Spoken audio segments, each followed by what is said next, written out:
이 시간에 주시는 하나님의 말씀은 디모데후서, 우리 신약성경 디모데후서 3장 16절.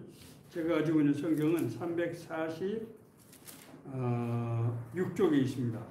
346쪽 신약성경 디모데후서 3장 16절 17절 두 절에 있는 말씀입니다.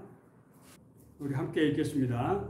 모든 성경은 하나님의 감동으로 된 것으로 교훈과 책망과 바르게함과 의로 교육하기에 유익하니 이는 하나님의 사람으로 온전하게 하며 모든 선한 일을 행할 능력을 갖추게 하려 함이라. 아멘.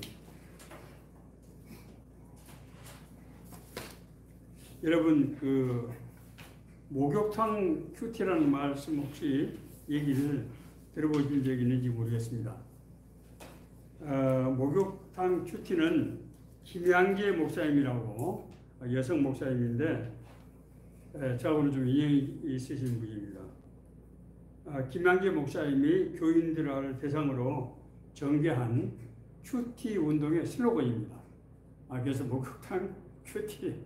그래서 저는 처음에 이분들이 목욕탕에서 큐티를 하시는 거 했더니 그건 아니고 이제 주중에 구역별 모임을 하는 큐티로 합니다. 그 교회는 큐티로 하는데 자기 삶의 모든 것을 다 내어놓고 서로 고백하고 기도하고 또 하나님의 말씀을 읽고 하는 그런 큐티로 이제 운영을 하고 있습니다. 그래서 자기가 정말 모든 것을 솔직하게 진솔하게 하나님 앞에 내어놓고 고백한다는 뜻으로 이제 목욕탕 큐티라고 그렇게 이름을 붙이신 것 같습니다.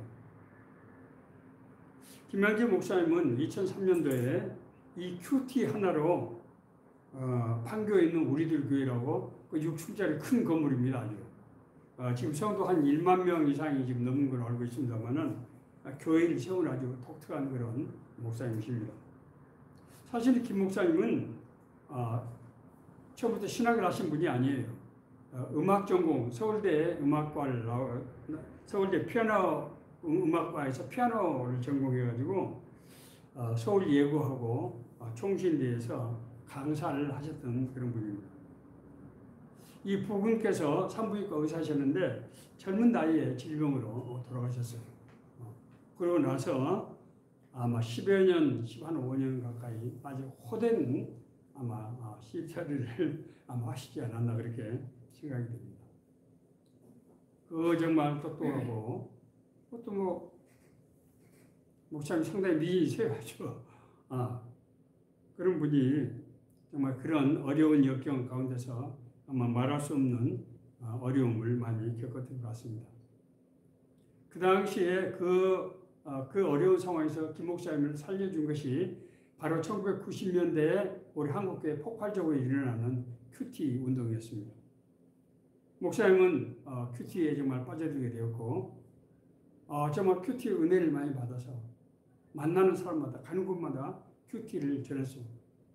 저하고는 제가 그 당시에 광림교회에서 이제 선교연합회장을 하고 있을 때 그 김 목사님 큐티 신앙 간증을 읽어보고 제가 너무 감동을 받아가지고 우리 교회도 한번 김 목사님 초청해서 큐티 강의를 한번 드려야 되겠다. 그래서 제가 이제 주최해서 김 목사님을 모셔서 큐티 강의를 한번 드린 적이 있었습니다.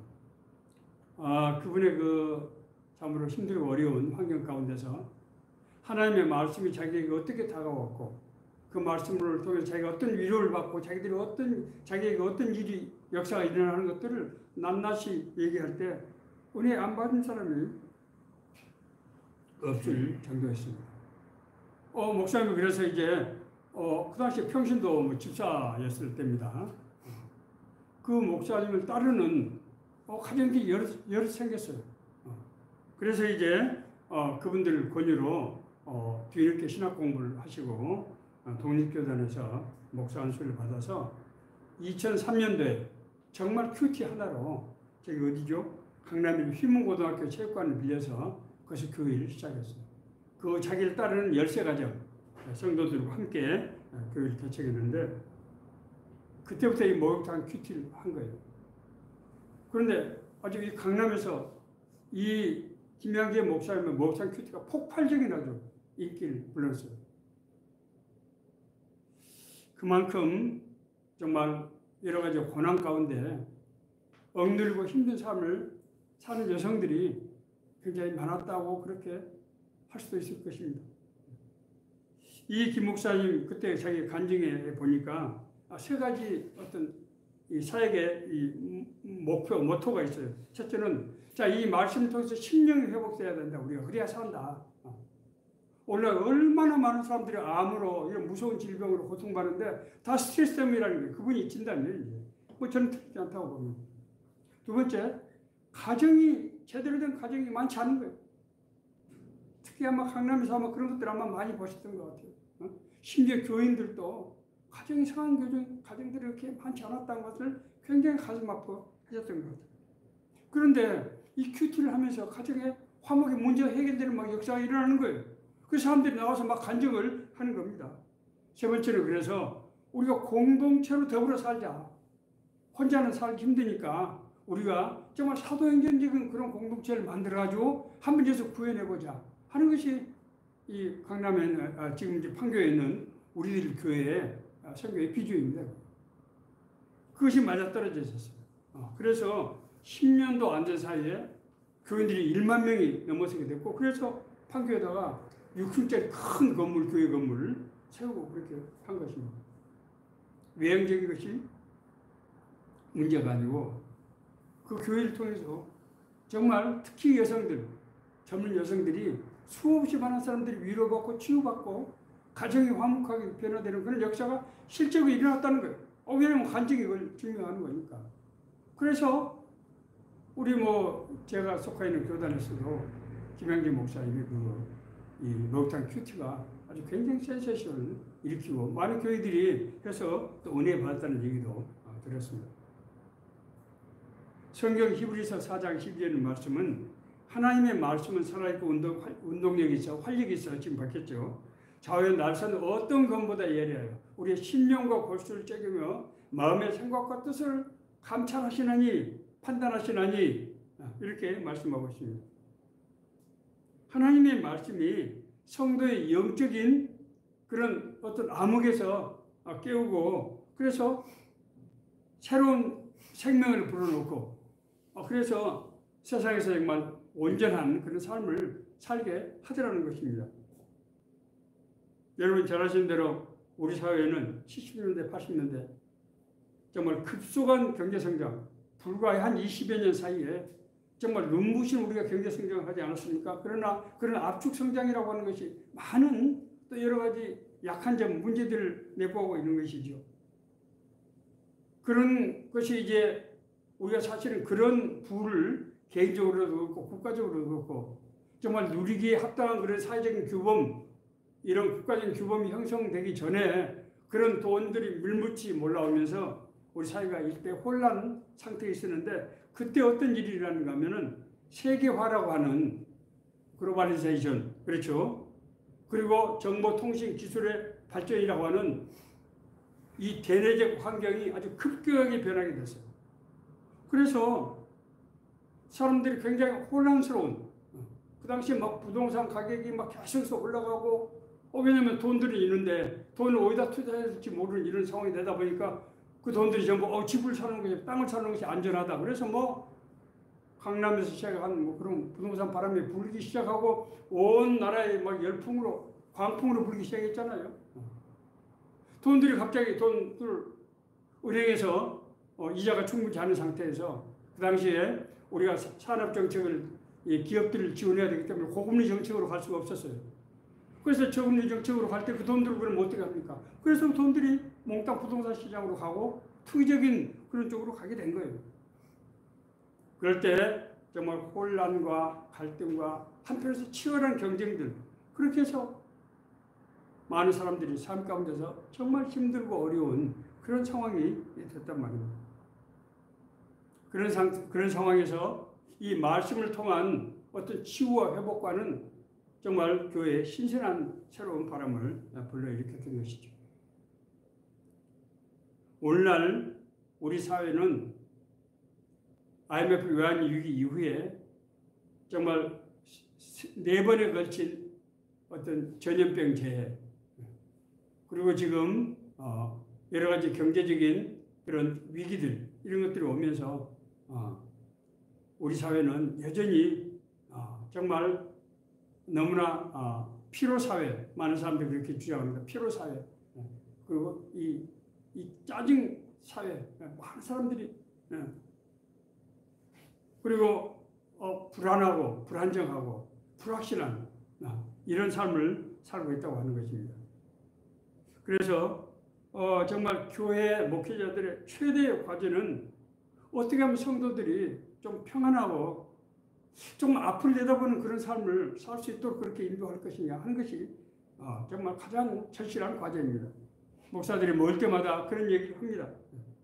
오늘 이 문제와 관련해서 우리들 교회가 보여준 말씀의 목회가 이런 문제를 해결하는데 하나의 시사점을 주신 것이 아니겠느냐, 그렇게 생각이 돼서 오늘 말씀에 대해서 우리가 알아보려고 합니다. 자, 첫째, 하나님의 말씀이 무언가 하는 말씀의 본질을 우리가 이해할 필요가 있습니다. 하나님은 우리에게 뭐로 역사하십니까? 말씀으로 역사하시죠. 하나님은 말씀이시고 말씀으로 역사하세요. 그래서 제가 말씀을 한 건 로고스를 말하는 겁니다. 하나님의 말씀은 자기의 계시이자 그 말씀으로 하나님은 역사하시는 거예요. 그러니까 우리가 하나님을 믿는다고 하는 것은 다른 표현으로 하면 뭐가 됩니까? 그래요. 하나님의 말씀을 믿는 거예요. 하나님이. 우리는 말씀을 통해서 하나님을 인격적으로 만나고 하나님의 인도하심을 받고 하나님의 치유함을 받고 하나님의 역사에 우리가 동참하게 되는 거예요. 자, 그러므로 하나님의 말씀의 본질을 우리가 잘 이해할 필요가 있다는 거예요. 오늘 디모데후서 우리가 아까 읽었던 본문 말씀은 모든 성경은 하나님의 감동으로 된 것으로, 자, 여기서 감동으로 된 것으로, 말씀은 감동으로 된 것으로 이 말씀을 잘 해석할 필요가 있습니다. 이거는 이럴 때는 원어를 봐야 되는 것인데 헬라의 하나님의 감동은 데오 프리스토스 이렇게 얘기합니다. 데오스는 뭡니까? 하나님이죠. 데오스는. 프리스토스는 호흡이란 뜻이에요. 호흡, 숨결 이런 뜻이에요. 그러니까 데오스하고 프리스토스가 두 개 합해진 합성 단어입니다. 이 말이. 이건 무슨 말인가 하면은 하나님의 감동이라는 것은 하나님이 숨결을 불어넣는다 이런 뜻이에요. 이렇게 되면 우리가 이제 말씀이 이해가 좀 되는 거죠. 하나님이 자기의 숨결을 불어넣는다. 그래서 이 말씀을 해석하게 전문적인 성경 퀘스트 바이블이라는 게 있어요. 미국 사람들이 이제 만든 성경입니다만은 이 해석하게 전문적인 그런 용도로 만들어진 성경입니다만은 이 말씀을 All Scripture is God blessed, God blessed. 하나님께서 blessed, 자기 호흡을 불어넣었다. 이렇게 쓰고 있습니다. 아니 바로 헬라어 원어를 그대로 번역해서 그 의미를 지금 살리고 있는 것입니다. 자, 성경은 하나님께서 명령하신 것이라든지 하나님께서 가르쳐 주시는 것이라고 하는 것을 뛰어넘어서 뭐라는 거예요? 하나님께서 자신의 숨결을 필요성에다 불어넣는 것이다. 이렇게 지금 말씀하고 있는 것입니다. 여러분 우리가 이 말씀을 읽을 때 어디서 이 비슷한 표현을 본 거 기억이 나지 않습니까? 그것은 창세기 1장 27절 28절에 있는 말씀입니다. 예, 죄송합니다. 2장 7절 말씀입니다. 제가 자꾸 헷갈리는데 의욕이 앞서 그런 것 같습니다. 여호와 하나님께서 사람의 육신을 흙으로 지으시고 어떻게 했습니까? 생기를 그 코에, 하나님의 생기를 그 코에 불어넣으시니 사람이 생명이 된지라. 이렇게 창세기 2장 7절이 말씀하고 있습니다. 이 말은 무슨 얘기입니까? 앞서 지금 디모데후서 3장 16절 17절에는 하나님의 감동으로가 하나님의 All Scripture is God blessed 라는 말과 정확하게 일치하는 바로 그 말씀입니다. 여기서 우리가 분명히 알 수 있는 것은 하나님의 말씀은 뭐다? 하나님의 영이다. 하나님의 기운이다. 라고 하는 것을 우리가 이해할 필요. 우리가 성경을 어떤 하나님의 섭리를 나타내는 것이다. 그러므로 우리 인생의 어떤 지혜와 우리 길을 인도하는 말씀이라고 하는 건 절대 틀린 말씀 아니죠. 그러나 그렇게 이성적으로 이해하는 것과 이 성경이 하나님의 기운을 부르는 하나님의 영이다 라고 우리가 그걸 받아들인 것은 차원이 다르다고 하는 것을 알 수가 있습니다. 그렇기 때문에 하나님의 말씀은 생명입니다. 생명. 자, 앞서 제가 읽었던, 인용했던 창세기 2장 7절이 이제 하나님의 인간의 육신을 흙으로 만드시고 거기다가 생기를 불어서 생명이 되었다 이렇게 하지 않습니까? 생명. 생명이 뭡니까? 리빙 소울. 살아서 역사하는 그런 생명체라는 거예요. 여기서 살아있다고 하는 것은 죽지 않고 살아있다는 것이 아니고 영적으로 살아있다고 하는 그런 의미입니다. 예수께서는 이것을 보다 분명히 말씀하셨는데 요한복음 6장 63절에서 살리는 것은 영이니 육은 무익하니라. 내가 너희에게 이른 말은 영이요 생명이다. 이렇게 말씀하고 있습니다. 예수님께서 하신 말씀은 누구의 말씀입니까? 하나님의 말씀이죠. 그것은 영이요 생명이어서 살리는 것, 생명을 주시는 것이라고 하는 거예요. 하나님의 말씀을 우리가 받아들이면 어떻게 됩니까? 우리가 지식도 생기지만은 우리가 깨우침도 있게 되지만은 하나님의 영으로 우리가 생명이 살게 된다는 거예요. 생명을 얻게 된다는 거예요. 이게 뭡니까? 영생이죠. 영생입니다.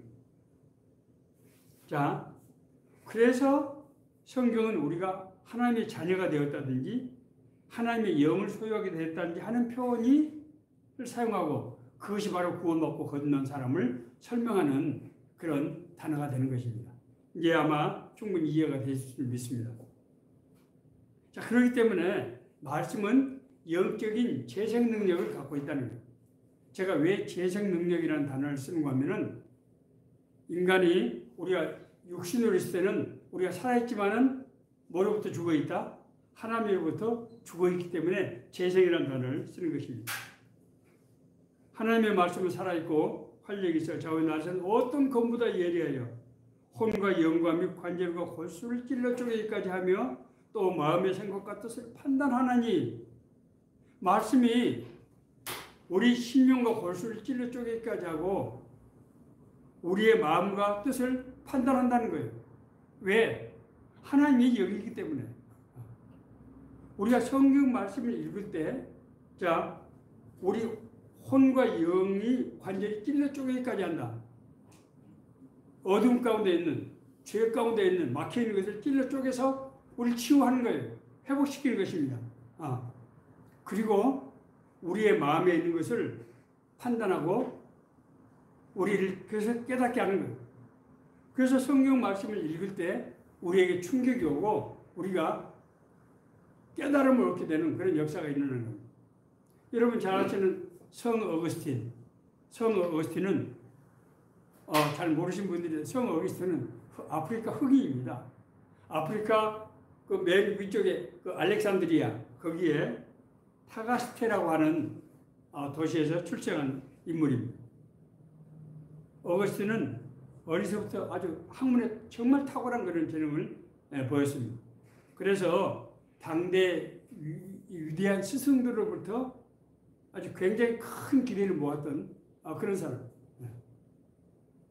그래야 이제 그런 많은 스승들이 어거스틴을 가르쳤고 또 그렇게 가르치는 것을 기뻐했습니다.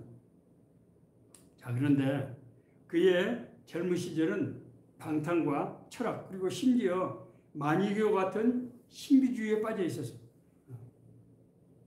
어거스틴은 그런 자기 자신이 괴로워서 견딜 수가 없었어요. 내가 왜 이러는 거야? 우리 그러지 않습니까? 어떤 사람이 어떤 중독 상태에 빠져 있거나 그럴 때 자기가 그걸 인식하지 않아요. 내가 지금 왜 이러는 거지?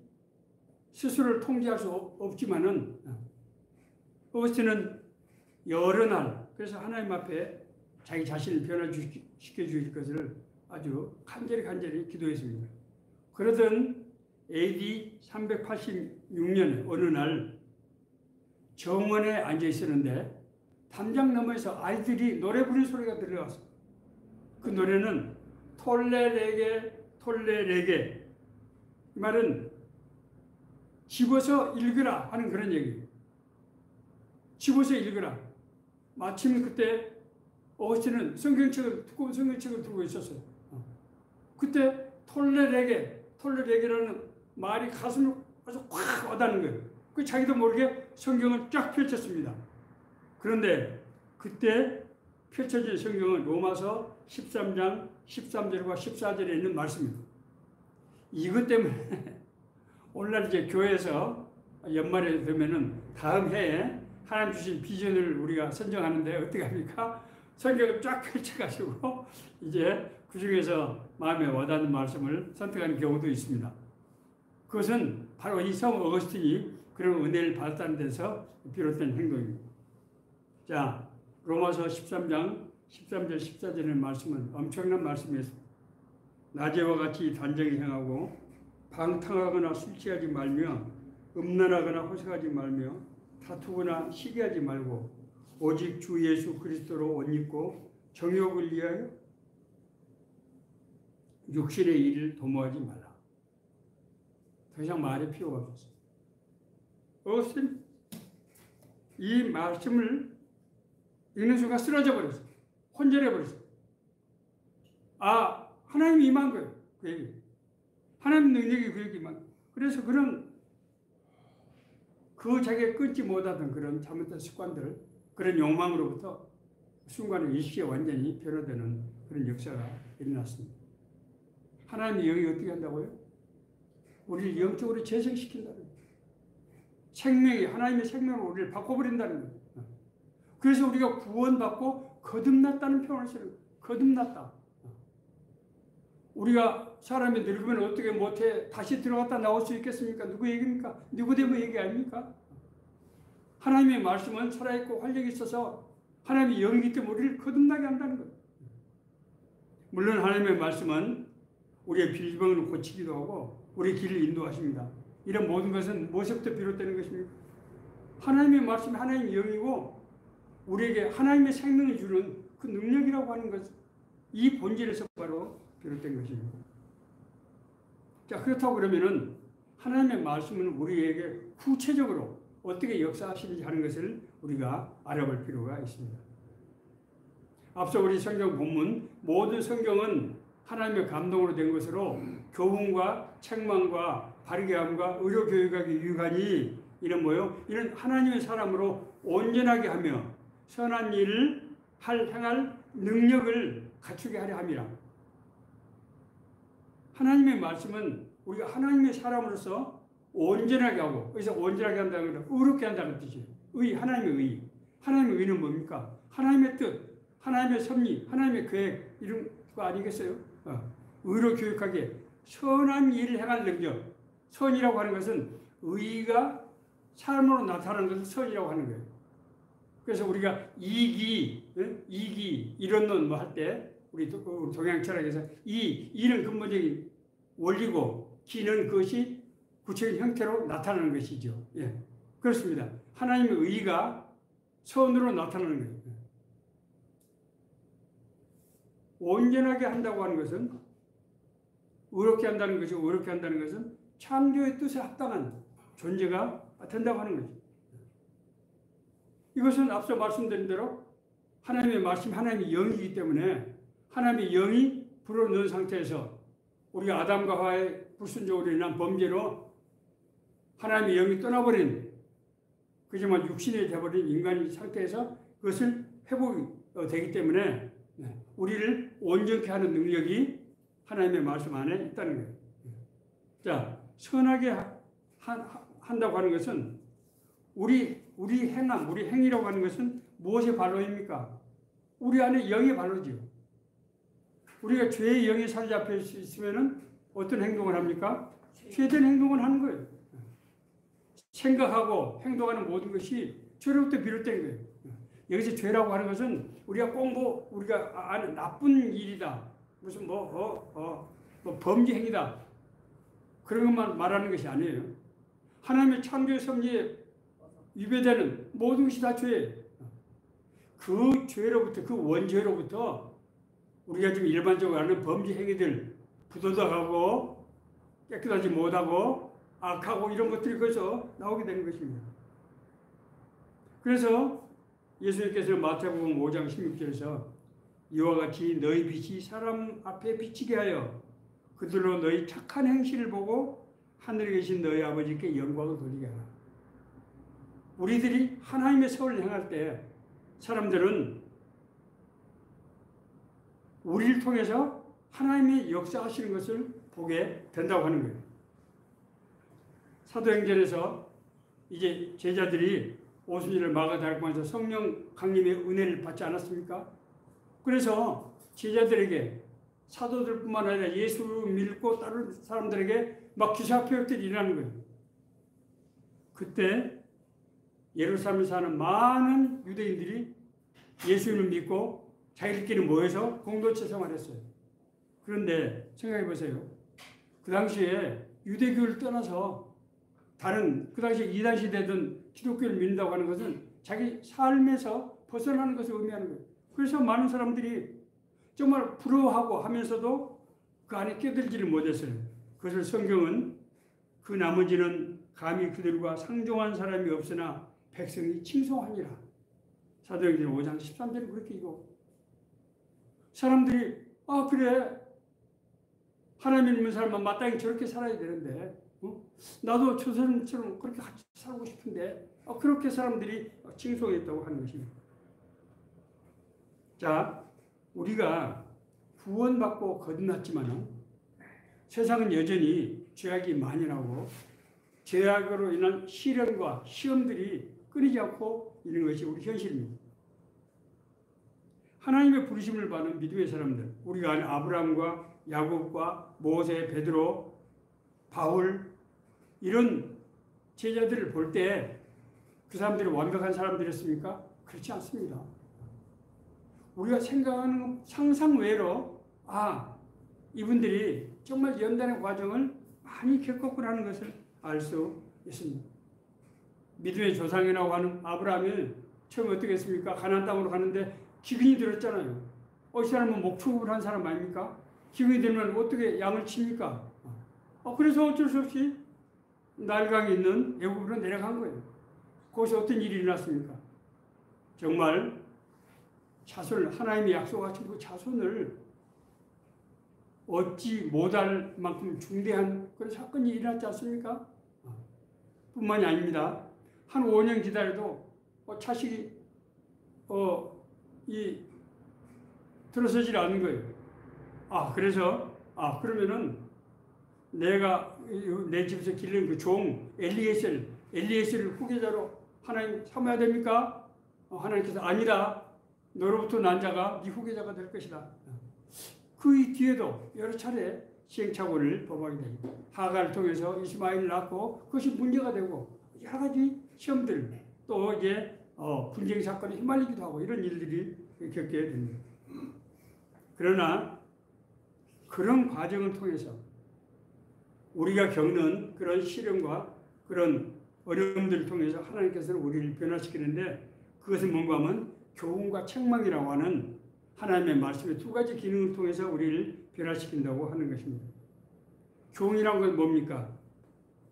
하나님의 말씀이 창조의 섭리로서 삶의 지침이라고 하는 이 특성을 지금 얘기하고 있는 것이죠.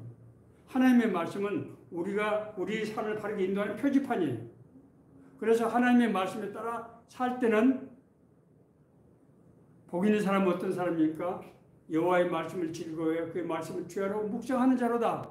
이는 시냇가에 심은 나무가 시절조차 과실을 맺고 열매를 맺고 항상 형통하는 것과 같은 이치다. 그런 거 아닙니까? 왜 그렇습니까? 하나님의 말씀은 하나님의 창조의 섭리와 합치하는 것이기 때문에 우리가 말씀으로 살아갈 때 말씀의 인도하심을 받고 보호하심을 받고 만사가 형통하게 된다고 하는 것입니다. 그래서 하나님의 말씀으로 변화된 사도행전 신앙 공동체가 살 때 뭘 때마다 하나님을 찬양하고 기도하고 자기 소유를 팔아서 정말 다른 사람들 나눠주고 같이 쓰고 하는 하나님 나라의 삶의 그런 현상들이 부분적으로 이 땅에서 지금 이루어진 겁니다. 그건 뭘 의미한다고요? 하나님의 말씀으로 그렇게 인도하는 거예요. 그럴 때 정말 우리가 늘 말하는 사도행전 신앙 공동체가 되는데 그것이 오늘날 사실은 뭡니까? 우리 교회의 원형이죠. 우리 교회는 단순히 우리가 예배만 드리는 것이 아니고 정말 하나님 나라 삶을 체험하는 이 땅에 이루어지는 하나님의 나라죠. 그건 하나님의 말씀의 능력이라고 하는 것입니다. 자, 두 번째는 하나님의 말씀은 때로는 우리를 책망하십니다.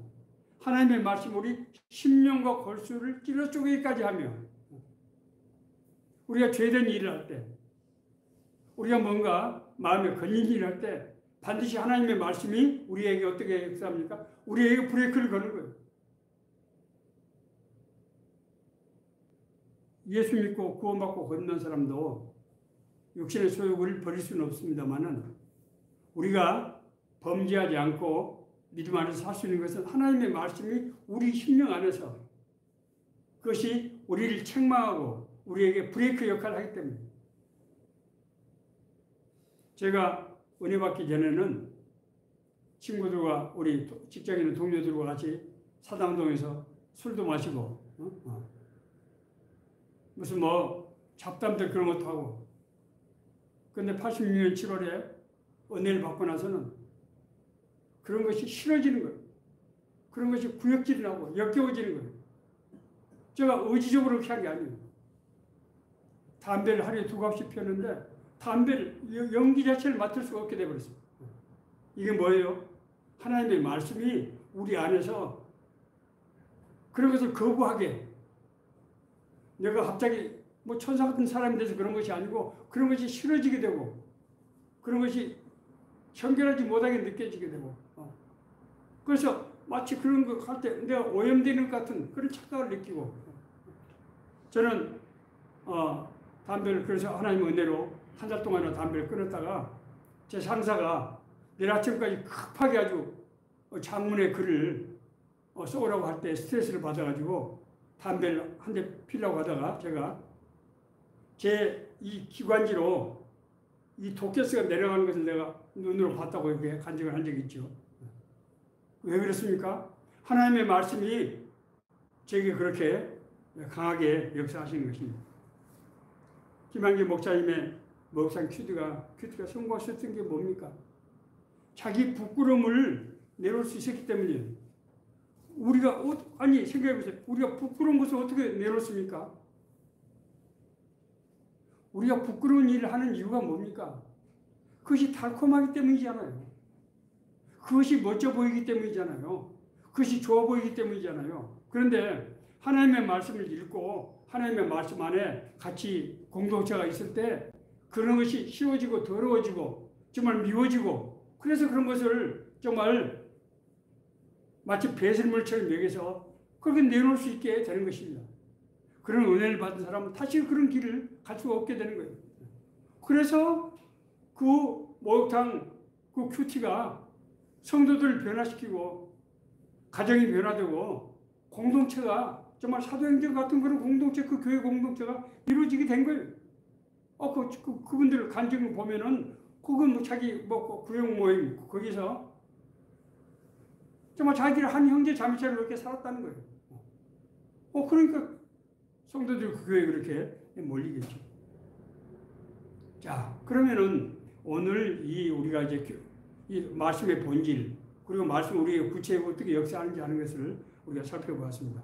자, 우리는 그러면은 이 말씀을 우리에게 삶에 어떻게 적용을 해야 됩니까?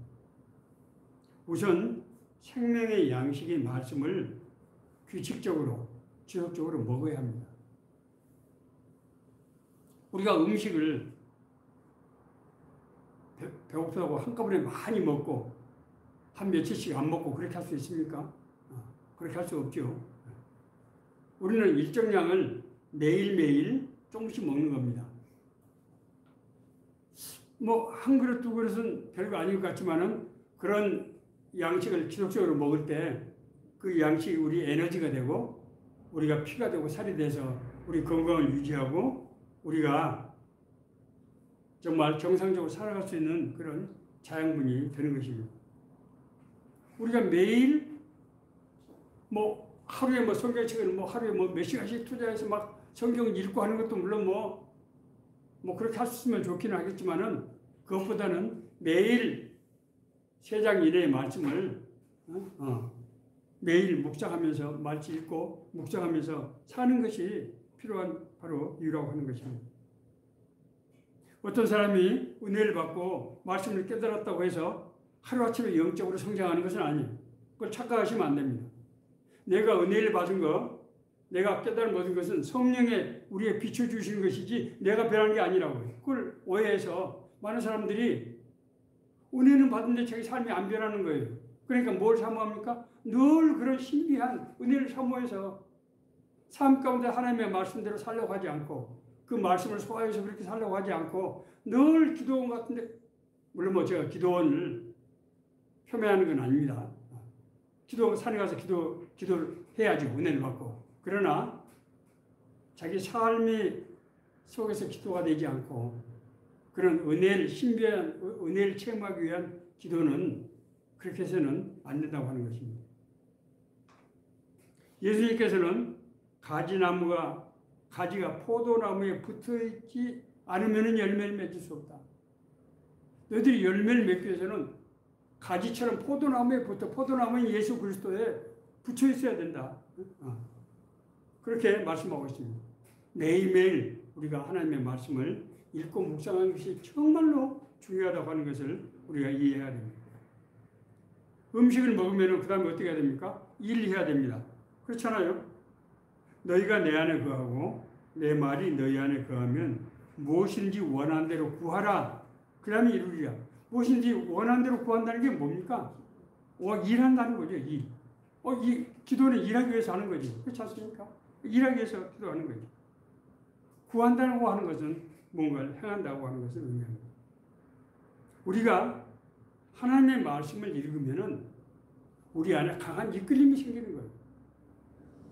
하나님의 말씀이 나에게 다가왔다, 말씀이 다가왔다고 하는 것은 뭐예요? 내 마음속에 강한 이끌림이 생기는 거라고. 그렇게 살고 싶고 그렇게 되기를 소망하는 그런 마음이 내에서 불리듯이 일어나는 거예요. 제가 이 공직을 은퇴하고 나서 하나님의 인도하신 가운데서 내가 신학 공부를 하기로 결심을 하고 신학교를 갔는데 저는 사실 신학교가 좀 널널한 줄 알았어요. 저는 뭐 고등교육을 몇 번 받았기 때문에 그런데 신학이 생각보다도 쉽지 않고 어렵다고 하는 걸 알게 됐습니다. 자, 그런데 하나님께서 나에게 은혜를 주셨기 때문에 내 안에 하나님의 말씀에 대한 사모하는 마음이 정말 불릴듯이 일어났어요. 제가 가장 힘든 것은 눈이 노화 때문에 침침해서 책을 제대로 못 읽는 것이 있는데 우리 학교에서는 매주 하나씩 10페이지짜리 소논문을 제출해야 돼요. 3년 동안. 그래서 제가 매주 하나씩 소논문을 100개를 쓰고 졸업을 했습니다. 100개를. 그렇게 할 수 있었던 것은 제가 악으로 까불한 게 아니고 하나님의 이 말씀의 은혜가 날 막 불리듯이 일어나는 거예요. 그래서 성경 본문을 보면은 막 머릿속에서 정리가 되고 주석서를 굳이 안 보더라도 줄거리가 형성이 되고 막 하는 거예요. 그래서 그걸 보고서에다 옮긴 거예요.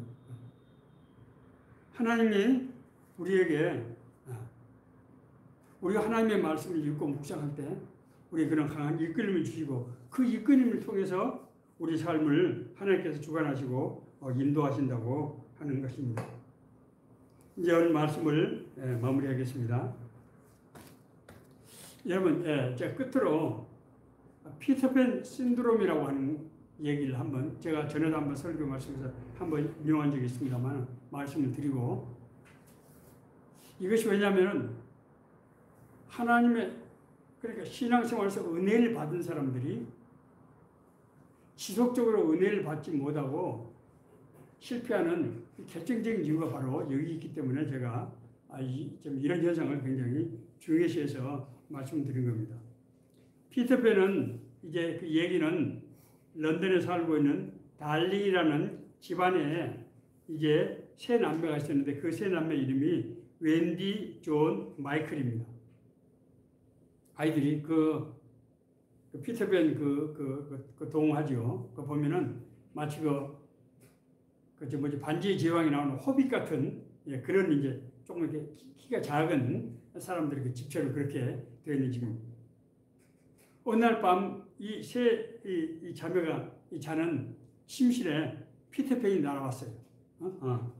피터팬이 날아와서 이제 피터팬을 따라서 내가 정말 신비한 정말 아름다운 것으로 소풍을 같이 가자.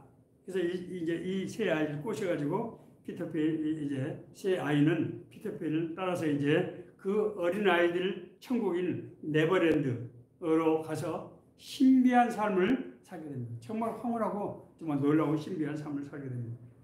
그런데 시간이 지나자 웬디 남매는 부모님들이 자기들 잊어버리면 어떡하나.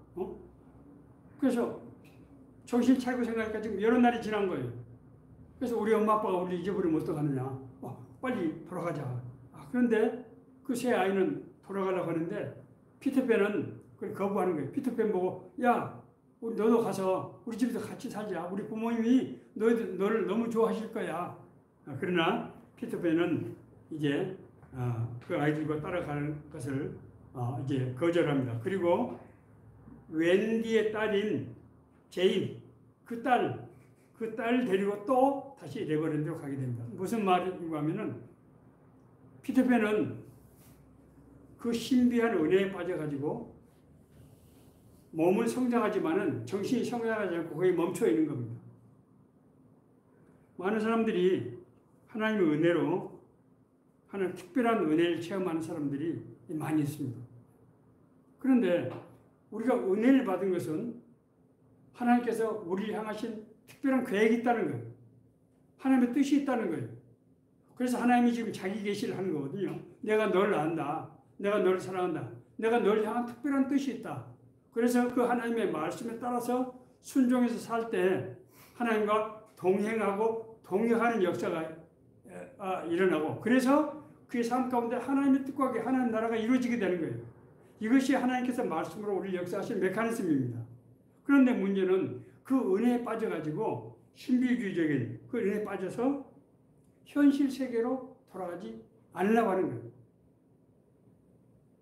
예수님께서 이제 자기 자신이 메시아, 고난받는 메시아라고 하는 것을 고백하고 난 후에 변화산을 가서 예수님과 엘리야와 모세 세 사람을 베드로와 요한과 야고보가 보게 됩니다. 그때 이 세상 제자들 너무나 황홀했어요. 하나님의 은혜가 너무 엄청나고 그래서 주님 우리 여기가 좋사오니 여기다 초막셋을 짓고 우리 예수님과 엘리야와 모세를 섬겼으면 좋겠습니다. 그때 예수님께서는 아무 말씀하시지 않으셨어요. 우리가 하나님의 은혜를 받는 것은 하나님께서 나를 아시는 것과 내가 너와 함께하는 것과 네가 미국에 세상을 떠났을 때 영원한 하나님 나라로 인도하신다고 하는 보증이에요. 그건 틀림없는 보증입니다. 그러나 우리는 우리를 통해서 이루기로 원하시는 하나님의 뜻과 계획을 세상에서 이루어가고 그 말씀에 그것은 순종을 통해서 이루어진다고 하는 것입니다. 요한복음은 하나님의 본질인 로고스를 사물을 구성하는 속성, 사물의 이성이라는 이 철학적인 용어를 하나님을 설명하는 이 개념에 사용하고 있습니다. 하나님이 인간의 모습을 입고 오신 분이 누굽니까? 예수 그리스도입니다. 그 하나님이 인간의 어느 형태로 나타나는 것이 무엇입니까? 하나님의 말씀입니다. 그래서 하나님의 말씀은 하나님 자신이고 하나님의 능력이고 하나님의 뜻과 계획이고 하나님의 역사이다. 우리가 이 말씀을 우리가 항상 단단히 붙잡고 늘 말씀을 묵상하고 말씀과 동행하면서 좀 하나님과 더불어 누리는 그런 은혜의 삶을 살게 되시기를 간절히 바랍니다.